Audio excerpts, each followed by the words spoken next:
Simpukka ihmettelee roskia. Simpukka miettii, miksi ihmiset roskaa. Eihän kalat roskaa ihmisten koteihin. Jos merta ei suojella, siltä häviää kalat. Meri on saastunut, hylkeet ovat sotkeutuneet verkkoihin ja köysiin. Mersut eivät löydä emoaan, koska ne luulevat muovipusseja niiden emoksi. Haluaisin asettaa teille pari kysymystä, jota voitte pohtia. 1. Miltä sinusta tuntuisi, jos olisit kala ja asuisit Itämeressä? 2. Mitä tekisit Itämeren hyväksi?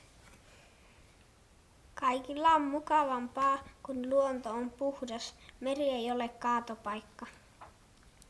Tässä on tyttö, joka kerää merestä roskia kalastajakylässä. Ja kaikki katsovat häntä ja ajattelevat, että hän on hyvä tyttö.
Kuvassa on öljyinen ja roskattu Itämeri ja surullisia kaloja. Kuutti suree roskaista vettä. Olipa kerran bändi nimeltä Aaltojen sankarit. He eivät voineet esiintyä, koska Itämeri oli niin saastunut. Sitten he sanoivat ihmisille, että älkää saastuttako merta, emme voi esiintyä. Sitten ihmiset lopettivat meren saastuttamisen ja Aaltojen sankarit pääsivät taas esiintymään. Itämerta ei saa roskata. Jos se saastuu, se näyttää tältä. Siis älä roskaa Itämerta. Meressä on roskaa ja kasvien ja eläinten on vaikea elää siellä. Siinä on kilpikonna, joka pelkää ja on hämmästynyt siitä, miten maan meret on sotkuisia ja törkyisiä.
Kuvassa on meren eläimet pakenemassa kodistaan roskien takia turvaan jonnekin, missä ei ole ihmisiä.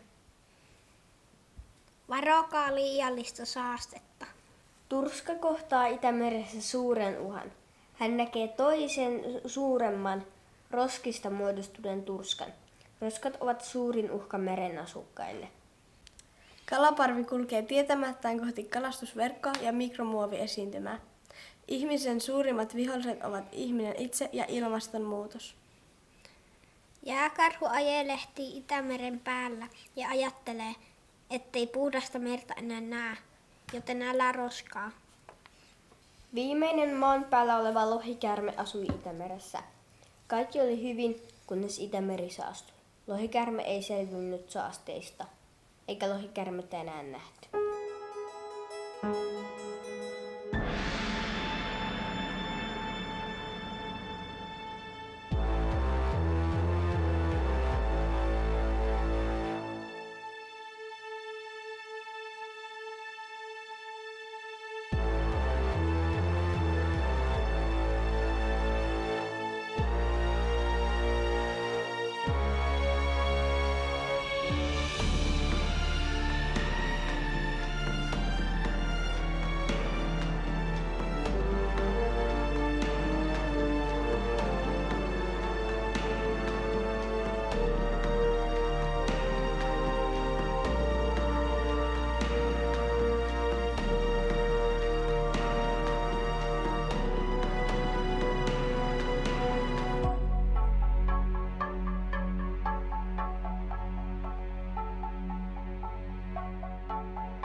Luonnon roskaus aiheutti tämän.